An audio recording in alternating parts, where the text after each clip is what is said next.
ಸಂಘಟನಾತ್ಮಕ ಸಭೆ ಹಾಗೂ ನೂತನ ಪದಾಧಿಕಾರಿಗಳ ಆಯ್ಕೆ ಕಾರ್ಯಕ್ರಮವನ್ನು ನಗರದ ಡಿಸಿಸಿ ಬ್ಯಾಂಕ್ ಹತ್ತಿರದ ಸಹಕಾರ ಭವನದಲ್ಲಿ ಏರ್ಪಡಿಸಲಾಗಿತ್ತು. ಇನ್ನು ಈ ಕಾರ್ಯಕ್ರಮದಲ್ಲಿ ರಾಜ್ಯಾಧ್ಯಕ್ಷರಾದ ಸಾಹೇಬ ರೆಡ್ಡಿ, ಮಹಿಳಾ ಘಟಕದ ರಾಜ್ಯಾಧ್ಯಕ್ಷೆ ವಿಮಲಾವಾಣಿ, ರಾಜ್ಯ ಪ್ರಧಾನ ಕಾರ್ಯದರ್ಶಿ ರಮೇಶ್, ಮಹಿಳಾ ಒಕ್ಕೂಟದ ರಾಜ್ಯ ಪ್ರಧಾನ ಕಾರ್ಯದರ್ಶಿ ಕವಿತಾ, ರಾಜ್ಯ ಉಪಾಧ್ಯಕ್ಷ ನಾರಾಯಣಸ್ವಾಮಿ, ರಾಜ್ಯ ಯುವ ಘಟಕದ ರಾಜ್ಯಾಧ್ಯಕ್ಷರಾದ ನಾಗರಾಜ್, ಖಜಾಂಚಿ ರಾಜೇಂದ್ರ, ಜಿಲ್ಲಾ ಯುವ ಘಟಕದ ಉಪಾಧ್ಯಕ್ಷ ಶಿವಣ್ಣ ಎ, ಕೋಲಾರ ಜಿಲ್ಲಾ ಸಂಚಾಲಕರಾದ ಸುನೀಲ್, ಜಿಲ್ಲಾ ಪ್ರಧಾನ ಕಾರ್ಯದರ್ಶಿ ಮುನಿರಾಜು ಸಿ, ಜಿಲ್ಲಾ ಉಪಾಧ್ಯಕ್ಷ ರಿಜ್ವಾನ್ ಪಾಷಾ, ಜಿಲ್ಲಾ ಮಹಿಳಾ ಒಕ್ಕೂಟದ ಉಪಾಧ್ಯಕ್ಷ ಪ್ರಮೀಳಾ, ಜಿಲ್ಲಾ ಮುಖಂಡರಾದ ಆನಂದ್, ಶ್ರೀಧರ್, ನರೇಂದ್ರ, ಕೋಲಾರ ತಾಲೂಕು ಮಹಿಳಾ ಘಟಕದ ಅಧ್ಯಕ್ಷರಾದ ವಿಜಯ ಮುಂತಾದವರು ಹಾಜರಿದ್ದರು.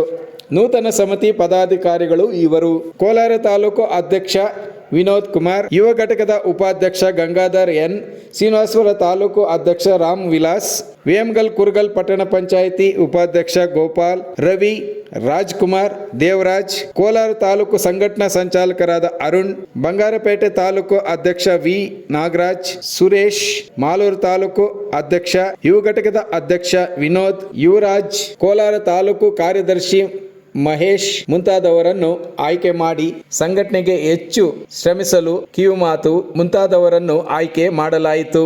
Kittandur Venkataram, punch TV news, Kolar.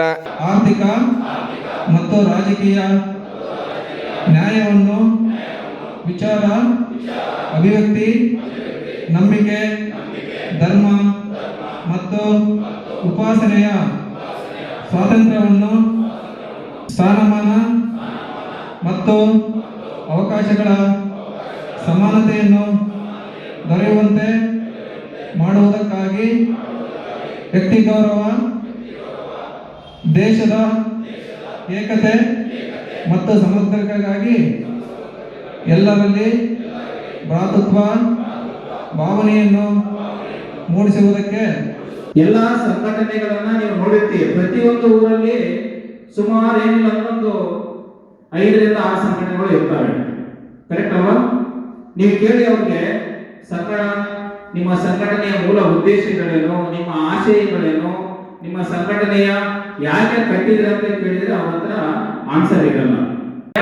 ಒಂದು ಆಶಯದೊಂದಿಗೆ ನಾವೆಲ್ಲರೂ ಸಂಘಟನೆ ಕಟ್ಟಿದ್ದೀವಿ. ನಮ್ಮ ಸಂಘಟನೆಯಲ್ಲಿ ಎಲ್ಲಾ ಜಾತಿ ಜನಾಂಗದವರು ಇದ್ದಾರೆ. ಅತಿ ಹೆಚ್ಚು ಮಹಿಳೆಯರಿದ್ದಾರೆ. ಯಾಕೆ? ಮಹಿಳೆಯರು ಮತ್ತು ಯುವಕರು ಒಂದು ಹೋರಾಟ ಸಕ್ಸಸ್ ಆಗಬೇಕು, ಒಂದು ಹೋರಾಟ ಯಶಸ್ವಿ ಆಗಬೇಕಂದ್ರೆ ಒಂದು ಸ್ತ್ರೀ ಶಕ್ತಿ ಮತ್ತು ಯುವ ಶಕ್ತಿ ಇದ್ದಾಗ ಮಾತ್ರ ಆ ಹೋರಾಟ ಸಕ್ಸಸ್ ಆಗುತ್ತೆ. ಅದೇ ಒಂದು ದೃಷ್ಟಿಯನ್ನು ಇಟ್ಕೊಂಡು ನಾವು ಅತಿ ಹೆಚ್ಚು ಮಹಿಳೆಯರನ್ನ ಸಂಘಟಿತರನ್ನಾಗಿ ಮಾಡಿ ಅವರಿಗೆ ಧೈರ್ಯವನ್ನ ತುಂಬಿ ಮತ್ತು ಅವರ ಜೊತೆ ಯುವಕರನ್ನ ಜೊತೆ ಸೇರಿಸಿ ಒಂದು ಸಂಘಟನೆಯನ್ನ ಮಾಡ್ತಾ ಇದ್ದೀವಿ. ನಮ್ದು ಇಡೀ ರಾಜ್ಯ ಸಮಿತಿ ಇಡೀ ಕರ್ನಾಟಕದ ಎಲ್ಲಾ ಜಿಲ್ಲೆಗಳಲ್ಲಿ ನಾವು ಸಂಘಟನೆ ಮಾಡಲಿಕ್ಕೆ ಹೊರಟಿದ್ದೀವಿ. ಯಾಕಂತಂದ್ರೆ ನಮಗೊಂದು ಅಧಿಕಾರ ಇದೆ. ಕರ್ನಾಟಕ ಸರ್ಕಾರದಲ್ಲಿ ಉನ್ನತವಾಗಿರ್ತಕ್ಕಂಥ ಒಂದು ಹುದ್ದೆಯನ್ನ ಕೊಟ್ಟಿದ್ದಾರೆ.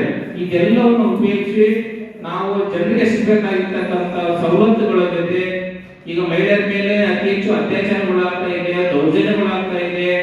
ಅದೇ ರೀತಿ ಈ ಕೆಲಸದಲ್ಲಿ ನಮಗೆ ವೇತನದ ಕಾರ್ಯಕ್ರಮಗಳಿವೆ.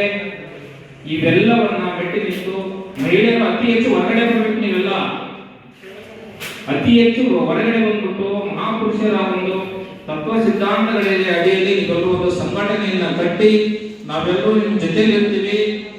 ಮುಂದೆ ನಿಮಗೆ ಸಿಗಬೇಕಾಗಿರ್ತಕ್ಕಂಥ ಸವಲತ್ತುಗಳನ್ನ ಜನರಿಗೆ ತಲುಪಿಸಿ ನೀವು ಅದರಲ್ಲಿ ನಿಮಗೆ ಸಿಗಬೇಕಾಗಿರ್ತಕ್ಕಂಥ ಆರ್ಥಿಕವಾಗಿ ಮುಂದೆ ಬರ್ತಕ್ಕಂಥ ಒಂದು ಕೆಲಸವನ್ನ ಮಾಡ್ತೀರಂತ ಹೇಳ್ತಾ ಈ ಒಂದು ಸಂಘಟನಾತ್ಮಕ ಸಭೆಯನ್ನ ಆಯೋಜನೆ ಮಾಡಿರ್ತಕ್ಕಂಥ ಸುನೀಲ್ ಅವರಾಗಿರ್ಬೋದು, ರಾಜೇಂದ್ರ ಆಗಿರ್ಬೋದು, ಇನ್ನು ಅನೇಕ ಎಲ್ಲ ಪದಾಧಿಕಾರಿಗಳಿಗೆ ಅಭಿನಂದನೆಯನ್ನು ತಿಳಿಸುತ್ತಾ ನನಗೆ ಮಾತನಾಡಲು ಅವಕಾಶವನ್ನು ಮಾಡಿಕೊಟ್ಟಿರ್ತಕ್ಕಂಥ ಎಲ್ಲರಿಗೂ ವಂದನೆಯನ್ನು ತಿಳಿಸುತ್ತಾ ಕೊನೆಯದಾಗಿ ಅಂಬೇಡ್ಕರ್ ಅವರು ಮಾತಾಡಿದ್ದಾರೆ.